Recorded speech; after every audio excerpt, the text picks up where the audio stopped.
नमस्कार। हमारे नए वीडियो में आपका स्वागत है। क्या आपको विविध प्रकार की सिद्धियाँ चाहिए? क्या आपको मंत्र सिद्धि चाहिए? क्या आप बहुत साल से साधना कर रहे हैं पर इसमें से कोई भी सिद्धि आपको प्राप्त नहीं हो रही? तो इन सब के पीछे क्या कारण है? सिद्धि पाने की एकदम आसान कुंजी क्या है? किस तरह से साधना करने के बाद अनेक सिद्धियां आपको प्राप्त होगी, या फिर कोई भी मंत्र आपको सिद्ध हो जाएगा, केवल संकल्प मात्र से चीज़ें होने लगेंगी? अगर इन सब प्रश्नों के उत्तर आपको चाहिए तो हमारे वीडियो को एंड तक ज़रूर देखिए, क्योंकि इस वीडियो में मैं इन सभी प्रश्नों के उत्तर आपसे शेयर करूंगा। और अगर आप इंटरेस्टेड है तो इसमें से कुछ चीज़ें आपको मैं सिखा भी सकता हूँ। तो हमारे वीडियो को शुरू करते हैं। वीडियो को शुरू करने से पहले हमारे वीडियो को लाइक करना, चैनल को सब्सक्राइब करना और ज़्यादा से ज़्यादा लोगों तक पहुंचाना ना भूलिए।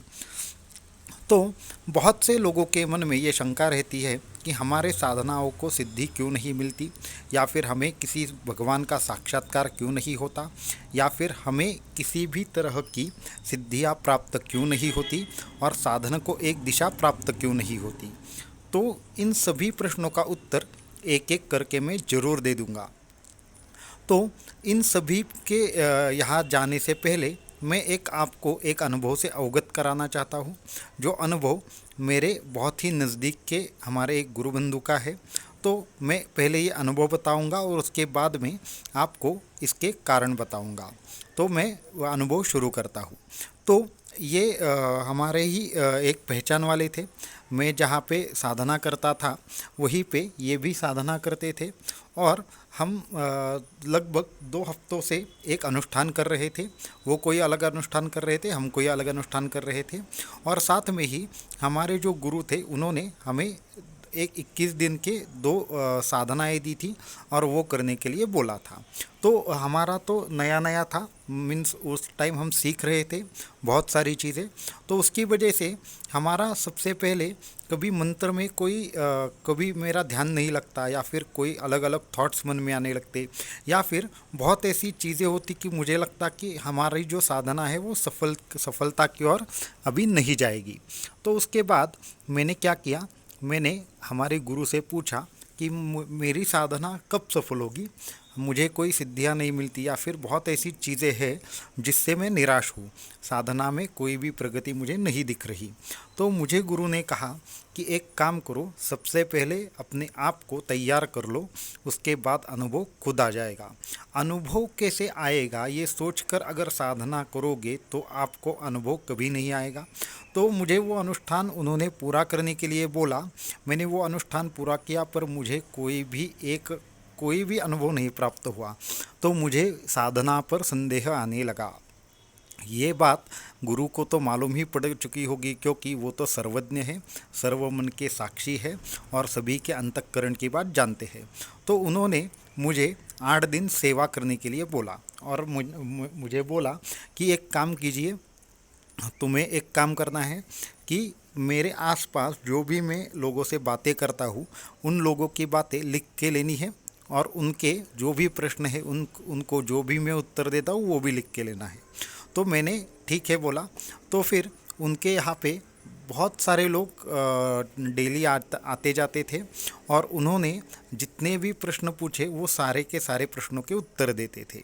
तो एक दिन मुझे उन्होंने बोला कि अभी जो ये साधक आएगा तुम्हें उसका प्रश्न ठीक से लिख के लेना है, और मेरा उत्तर जो है वो भी ठीक से लिख के लेना है, और इस पे मनन करना है। इसके बाद तुम्हें किसी भी और सेवा की ज़रूरत नहीं, इसके बाद तुम्हें वापस दूसरी साधना करनी है। इस तरह से उन्होंने बोला। तो जो मेरे साथ में साधना करते थे वो आए। मैं उनके प्रश्न को गंभीरता से सुनने लगा। तो उन्होंने बोला कि गुरुजी, मैं पिछले 3 साल से साधना कर रहा हूँ, साधना में कोई भी मेरे सिद्धि मुझे प्राप्त नहीं हुई, और साथ में ही किसी भी प्रकार का अनुभव मुझे क्यों प्राप्त नहीं हुआ।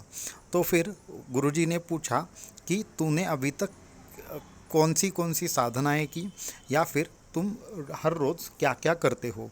तो उन्होंने बोला कि हमने अब तक उन्होंने कोई वेताल साधना की थी, उसके बाद उन्होंने कोई और ऐसे ही कर्ण पिशाचिनी की साधना सिद्ध करने के लिए की थी, और उसके बाद उन्होंने और एक साधना की थी जिसका अभी मैं नाम नहीं बताऊंगा, और सबसे अंत में उन्होंने श्री विद्या की साधना की थी, ऐसा कुछ उन्होंने बताया।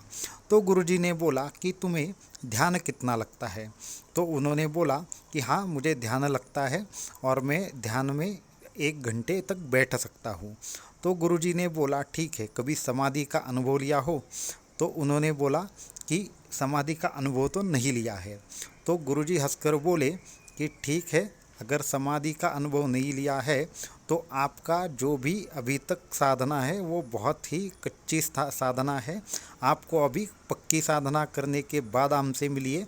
आप अभी छोटे जो ये छोटी कक्षा बोलते हैं, उस छोटी कक्षा में हो।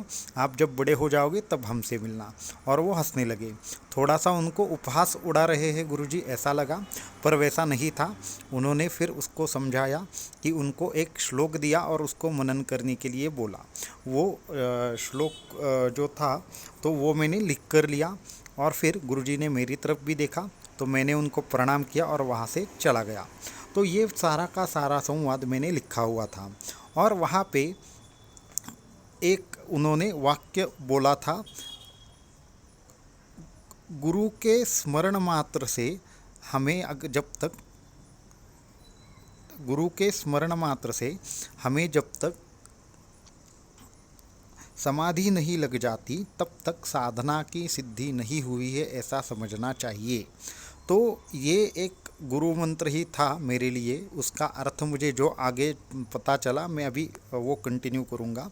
तो हुआ ऐसे, रात में मैं उस पर बहुत सोच रहा था, और मैंने फिर बाद में वो ध्यान और समाधि ये दोनों शब्दों को पकड़कर मुझे ये समझ में आ गया, समाधि से कोई न कोई इसका संकेत है। तो मैंने बहुत सोचा। उसके बाद रात को 12 या 1 बजे थे। तो 1 बजे के बाद मैं खेतरी की मेरी साधना कर रहा था। तो 1 से 1:30 या 2 बजे तक मैंने कुछ खेतरी की साधना की। उसके बाद मैं 2 बजे सोने लगा। तो वहाँ पे गुरुजी आए। मैंने जैसे ही उनको देखा, साष्टांग प्रणाम किया, और वो मेरे यहाँ पे बैठ गए। तो वो बैठ गए थे तो मैं खड़ा था उनके सामने, या फिर उनके पास में बैठने की उनके आज्ञा के बगैर हमें परमिशन नहीं थी। तो हमने उनको एक बार दंडवत किया और बोला कि गुरुजी, मुझे ये तो समझ गया कि हमारे जो भी साधना होती है उसमें जो समाधि है सबसे उच्चतम अवस्था है। तो उस समाधि से कोई न कोई संदर्भ आप मुझे सूचना देना चाहते हो। तो वो हंसने लगे। तो मैंने क्या पूछा, तो समाधि हमें कैसे लगेगी या फिर सिद्धि हमें कैसे मिलेगी।